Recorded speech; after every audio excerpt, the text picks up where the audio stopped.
चला आज नाश्त्यासाठी बनवलेले आहे इडली आणि खोबऱ्याची चटणी। एका ताईची कमेंट होती की इडलीला जे तुम्ही भिजत घालता त्याचं प्रमाण सांगा। तर बघा इथं मी 1 वाटी घेतलेली, ते 4 वाट्या तांदूळ घेतलेले आहे, 1 वाटी उडदाची डाळ, 1 वाटी पोहे आणि थोडंसं मेथीचे दाणे असं मी प्रमाण घेतलेलं आहे। तुम्ही वाटी कोणत्याही आकाराची वापरा। 4 वाट्या तांदूळ असेल तर त्यात 1 वाटी उडदाची डाळ, 1 वाटी पोहे आणि थोडंसं मेथीचे दाणे असं प्रमाण घ्यायचं आहे। या प्रमाणात अगदी इडली आहे ती खूप सुंदर होते। हे सगळं व्यवस्थित 2 वेळा स्वच्छ धुवून घ्यायचं आहे आणि मग 8 ते 9 तासासाठी असंच भिजत ठेवायचं आहे। मी सकाळी भिजत घातलं होतं आणि मग रात्री याचं सुंदर असं बॅटर तयार केलं।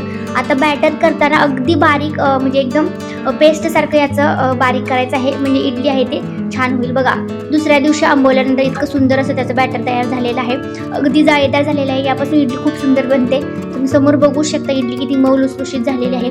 लहान मुलं खूप आवडीने खातात। आता इडली सोबतच खोबऱ्याची चटणी बनवलेली आहे। आता ही कशी बनवते जर माहिती पाहिजे असेल तर कमेंटमध्ये नक्की सांगा। त्यानंतर बघा इकडे इडलीवर ताव मारायला सुरुवात सुद्धा झालेली आहे। तर असा काही होता आजच्या इडलीचा बेत। कसा वाटला कमेंटमध्ये नक्की सांगा आणि फॉलो करायला विसरू नका। Bye bye.